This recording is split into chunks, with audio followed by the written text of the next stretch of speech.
ہے رب کریم نے تیری بخشش فرما دی ہے، اللہ نے تجھے بخش دیا ہے، تیری خطائیں رب کریم نے معاف کر دی۔ نبی پاک کے دست مبارک کی برکت، رسول پاک ایک صحابی تھے حضرت فرقد ان کا نام تھا رضی اللہ تعالی۔ پہلے نا میں جب گفتگو کیا کرتا تھا نا تو میں صحابہ کا نام نہیں لیتا تھا، میں کہتا تھا ایک صحابی فرماتے ہیں، کیونکہ صحابہ کے نام مشکل تھے، لوگوں کو یاد نہیں رہتے۔ ایک دن میرے دل میں خیال آیا کہ نام لیں گے نہیں تو انہیں آئیں گے کیسے، چلو خود کسی کو یاد ہو جائے گا، تو مجھے اچھا لگا۔ پچھلی دفعہ میں نے حضرت ساسا بن ناجیہ کا نام لیا تو مجھ سے میرے دوستوں نے کہا ذرا لکھ کے دیں کیا نام تھا۔ مجھے خوشی ہوئی کہ یار اگر یہ لفظ کہے جائیں گے تو لوگوں کو دلچسپی ہوگی۔ حضرت فرقد ایک صحابی تھے، اور یہ وہ صحابیاں جنہوں نے حضرت عمر کے زمانے میں موصل کا علاقہ فتح کیا تھا، بڑے دلیر تھے، ان کی 4 بیویاں تھیں۔ وہ کہتے ہیں جب بھی یہ گھر میں آتے تو خوشبو اتنی اعلیٰ لگا کے آتے کہ ہم حیران ہو جاتی۔ عورتیں زیادہ تیاری کرتی ہیں نا مردوں سے کہ نہیں، کہ آج کل مرد زیادہ کرتے ہیں۔ چلو میں دس چھوڑو، میں اپنی اصلاح کرنا، تسی دوواں گلاں تے انجن کیتا ہے، اب پتہ نہیں سچ کیا ہے، کون زیادہ تیاری کرتا ہے؟ چلو بیٹھے جو مرد نے، ویسے میرے پاس جو اخباری تراشے ہیں ان میں یہ لکھا ہے کہ آج کل مردوں کے میک اپ پہ زیادہ خرچ آنے لگا ہے، یہ تحقیقی رپورٹ ہے۔ اور پاکستان میں سب سے زیادہ جو اخراجات ہیں وہ میک اپ کے سامان کے ہیں۔ پہلے لڑکیاں بیوٹی پارلر جاتی تھی، اب لڑکے بھی جاتے ہیں۔ پہلے صرف دلہن جاتی تھی، اب سارا خاندان جاتا ہے۔ اللہ تعالیٰ معاف کرے۔ اس کے باوجود بڑی غربت ہے ملک میں، پریشانی بھی بڑی ہے، اس کے علاوہ ہمیں غریبوں کا درد ہے، اس کے باوجود ہم لوگوں کی مدد کرنا چاہتے ہیں۔ پتہ نہیں کیا ترجمہ کیا ہم نے غریب پروری کا، کیا معنی بنایا، اللہ ہی بہتر جانتا ہے، کہ وہ چیزیں جن کی بالکل حاجت نہیں، بالکل ضرورت نہیں، ان پر لاکھوں لٹا کے کہتے ہیں وہ دیکھو بیچارے کو روٹی نہیں مل رہی۔ تو بھائی آپ مہربانی کرتے خالی کنگھی کر لیتے، باقی پیسے غریب کو دے دیتے۔ لیکن چلے معیار ہے نا ہمارا اپنا معیار ہے، اس پر میں جاتا نہیں، بات نہیں کرتا۔ نبی کریم علیہ الصلوۃ والسلام کے صحابی، ان کی ازواج کہتی ہیں کہ اب عورتیں زیادہ تیاری کیا کرتی تھیں، لیکن وہ جب گھر آتے نا تو اتنی خوشبو لگاتے، کہتی ہم چاروں مل کے کوشش کرنے لگی، ڈھونڈنے لگی کہ وہ خوشبو کا پتہ کریں جو یہ لگاتا ہے۔ ہم نے بازار سارے تلاش کر لی۔ عرب کے اندر آج بھی خوشبو کا بڑا شوق ہے، اور بڑی مہنگی خوشبو ملتی ہے، کبھی آپ بازار جائیں، کہتی ساری خوشبوئیں لگا لی، تھک گئیں۔ ایک دن چاروں سوتنے مل کے بیٹھی، کہنے لگی ہم نہیں اس کا مقابلہ کر سکتے، آج پوچھ ہی لے کہاں سے خوشبو لگاتا ہے، پوچھ ہی لیتے ہیں، چلو بات ہی ختم ہو جائے، پوچھ لیں۔ یہ ہم جتنی مرضی آلہ لگائیں، جب یہ آ جاتا ہے نا، کچھ لوگ میرے محفل ہوتے ہیں، جہاں آ جاتے ہیں وہاں چھا جاتے ہیں، تو یہ جب آتے ہیں تو چھا ہی جاتے ہیں۔ کیا کریں، اس طرح کا میرے محفل ہے، کیا کریں اس کا؟ فرمانے لگی ایک دن چاروں سوتنوں نے مل کے ان کو بٹھا لیا، کہنے لگی بتاؤ تو صحیح خوشبو کون سی لگاتے ہو؟ کہنے لگے کوئی بھی نہیں، کبھی لگائی نہیں، آج تک نہیں لگائی۔ تو کہتے ہیں بیویاں کہنے لگی صحابہ تو غلط بیانی نہیں کرتے، پر آپ کیا بات کر رہے ہیں، یہ کیسے ہو سکتا ہے کہ آپ آتے ہیں تو ہم حیران ہو جاتی ہیں۔ فرمانے لگے جس دن کی تم لگی ہوئی ہو نا میری خوشبو کا مقابلہ کر دے، مجھے پہلے دن کا ہی پتا ہے۔ تو میں نے کہا چلو زور لگا ہی لے، دیکھ ہی لیتے ہیں کہاں تک بات جاتی ہے تمہارے پاس جتنا زور لگا لو۔ بہرحال میں اللہ کی قسم اٹھا کے کہتا ہوں کبھی نہیں لگائی۔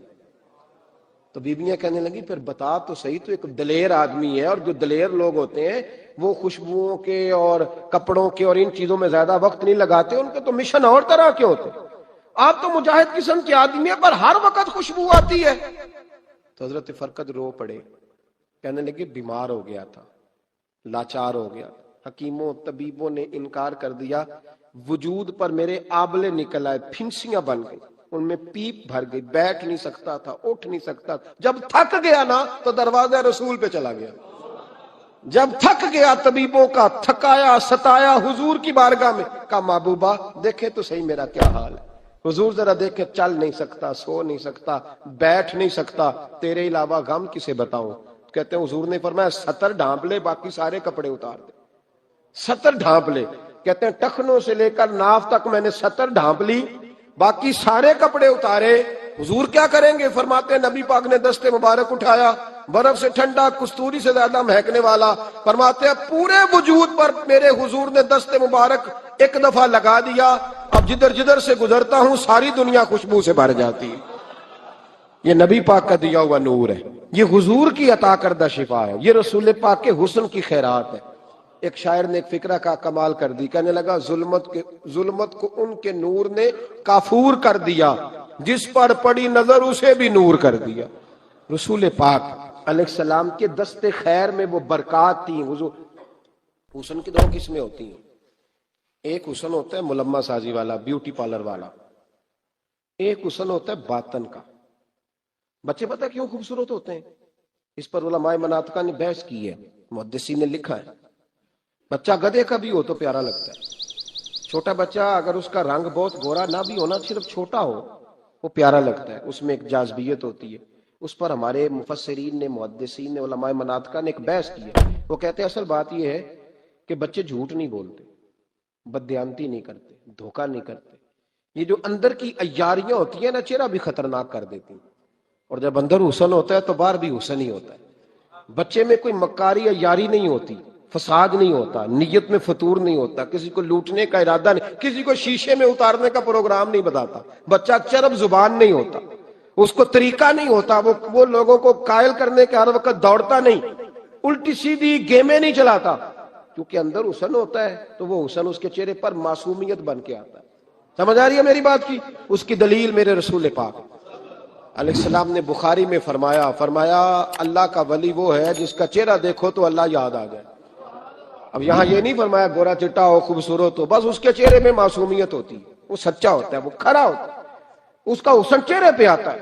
میرے رسول کریم علیہ السلام کا جو حسن تھا نا، وہ اندر کی صداقت کی روشنی تھی، وہ اندر کے کیف کا نور تھا جو حضور کے چہرے پر عیاں ہوتا تھا۔ اس لیے نبی پاک کا چہرہ جو تھا وہ آنکھیں چدھیاتا نہیں تھا، بلکہ آنکھوں کو اچھا لگتا تھا۔ شاہ عبد الرحیم صاحب محدث دہلوی، شاہ ولی اللہ صاحب کے والد ہیں، اور ہمارے بر صغیر پاک و ہند میں جتنے بھی مسالک ہیں یہ سارے شاہ ولی اللہ صاحب کے شاگرد بنتے ہیں۔ وہ کہتے ہیں میرے ابا جی نے خواب دیکھا اور خواب میں انہیں رسول اللہ کا دیدار نصیب ہوا۔ تو نبی کریم علیہ السلام کی بارگاہ میں شاہ ولی اللہ صاحب کے ابا جی کہنے لگے حضور ایک بات بڑی اڑ گئی ہے میرے دل میں، بڑی، تو کتابوں سے جواب نہیں ملا، آج رب کریم نے موقع دیا ہے اس سوال کا جواب۔ تو کہ عبد الرحیم پوچھو کہ یا رسول اللہ حضرت یوسف کا حسن دیکھ کے لوگوں نے انگلیاں کاٹ لی، پر آپ کو تکنے والے تکتے ہی رہے، کوئی بھی ہوش نہیں ہوا، کسی نے انگلی نہیں کاٹی۔ تو کہتے محبوب نے فرمایا عبد الرحیم رب کریم نے اپنی غیرت کے ساتھ میرے حسن پر 70,000 پردے ڈالے، یہی بہتر ہے کہ پردوں میں وہ پردہ پوش رہے، وہ اگر پردے اٹھا دے تو کسے ہوش رہے۔ فرمایا 70,000 پردوں میں چھپا ہوا حسن ہے، ورنہ کسی کی طاقت تھی کوئی بات کر سکتا، جرت تھی کسی شخص کی؟ میرے حبیب پاک سید عالم حضرت عبداللہ ابن سلام رضی اللہ تعالیٰ عنہ اہل یہود کے بڑے عالم تھے، فرماتے میں تورات زبور انجیل کا جاننے والا تھا۔ جس دن حضور مدینہ طیبہ قصوہ نامی اونٹنی پر بیٹھے تھے، میں حضور سے مناظرہ کرنے، بحث کرنے آیا، میرے ساتھ میرے شاگرد تھے، ارادہ تھا بحث کروں گا، نبی پاک کو بڑے معاذ اللہ کڑوے کڑوے سوال کروں گا۔ کہتے ہیں حضور بیٹھے تھے قصوہ نامی اونٹنی پہ اور گردن مبارک جھکی ہوئی، ہونٹوں پر حضور کے زیر لب ہلکی سی مسکراہٹ تھی۔ نبی پاک تھوڑا بولتے تھے پر جتنا بولتے تھے وہ دلوں میں اترتا جاتا تھا۔ فرماتے ہیں میں جب گیا نا، میرے شاگرد ساتھ تھے، مناظرہ کرنے گیا، مناظرہ، شاگرد ساتھ تھے، فرماتے ہیں میں بڑے سوالات تیار کر کے گیا، پر حضور گھوڑے پہ بیٹھے تھے، دو باتیں میں نے سنی۔ حضور نے فرمایا رشتہ داروں سے اچھا سلوک کرو، اپنے غلاموں کا خیال کرو۔ کہتے ہیں وہ شاگرد مجھے دھکے دینے لگے، کہنے لگے چل استاد جی آگے ہو، کرو سوال، چلو نا آگے بڑھو نا آگے۔ یہ کئی دفعہ نعرے لگانے والے بھی مروا دیتے ہیں نا، چلو نا چلو آگے، چلو بڑھو آگے، کرو بات، آؤ نا۔ کہتے میں ذرا آگے بڑھا، دھکا دیا انہوں نے۔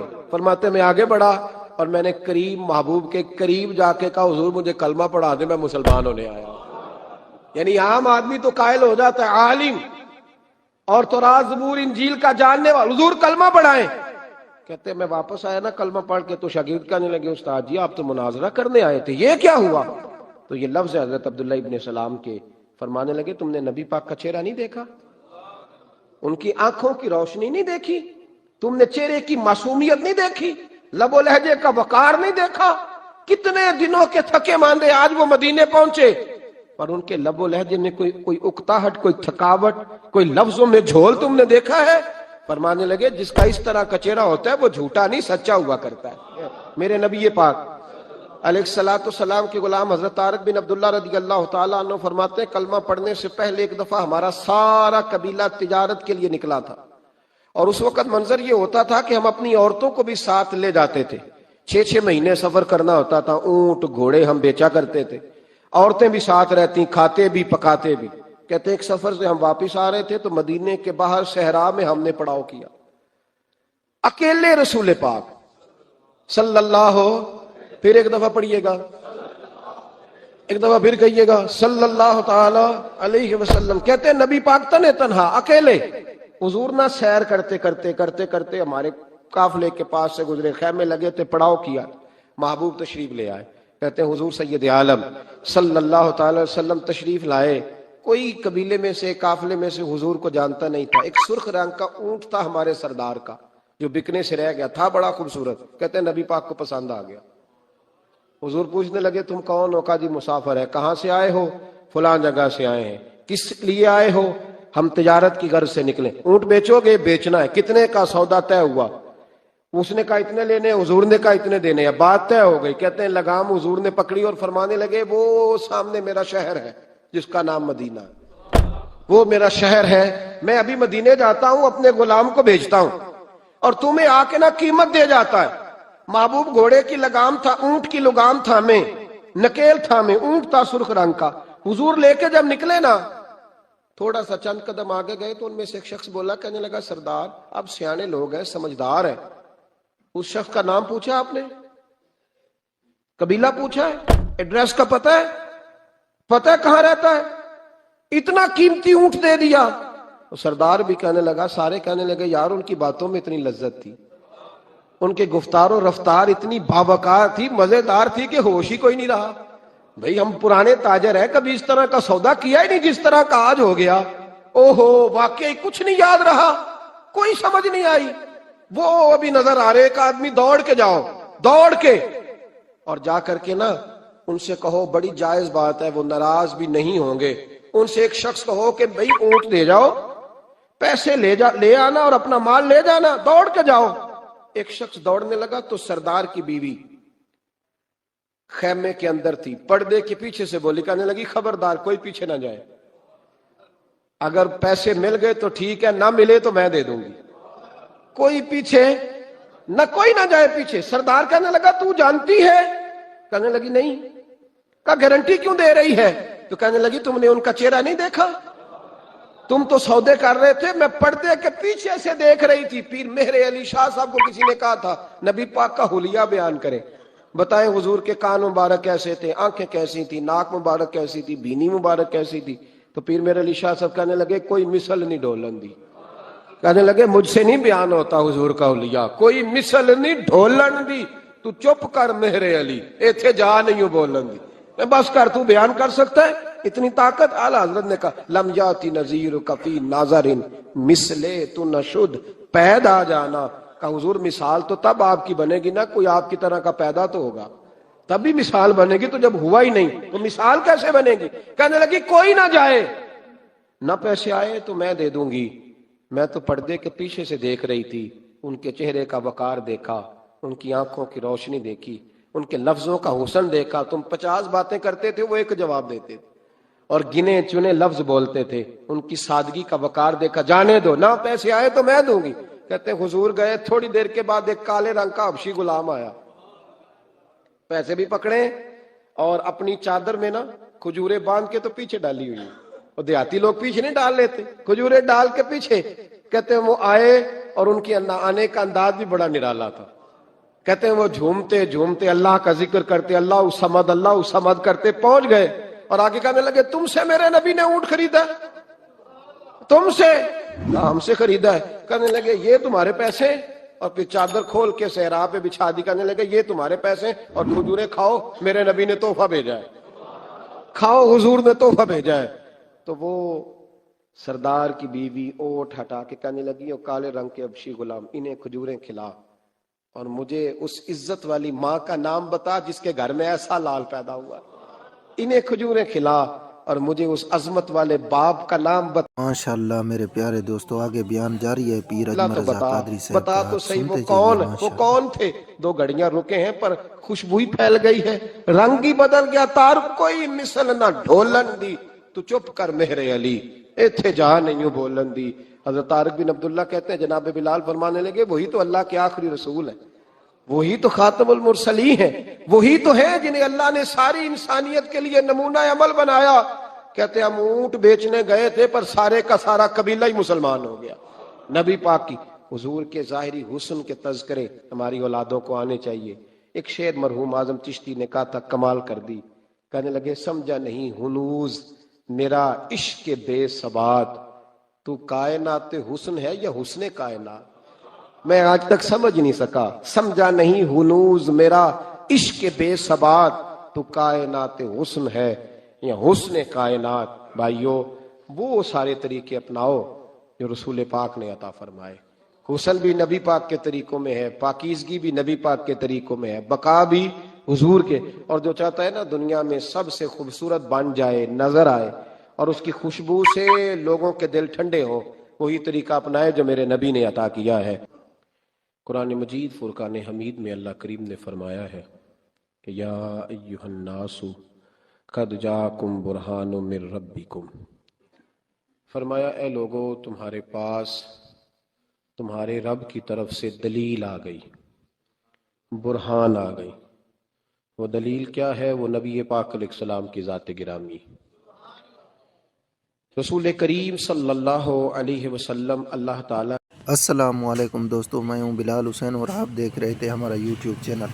اگر ہمارے چینل کی ویڈیو اچھی لگی ہو تو اسے ضرور سبسکرائب کریں اور اپنی رائے کا اظہار ضرور کریں، کمنٹس میں ہمیں بتائیں آپ دوستوں کو ہمارے چینل کی ویڈیو کیسی لگی۔ ماشاءاللہ اللہ پاک آپ سب دوستوں کو خوش رکھے، آمین۔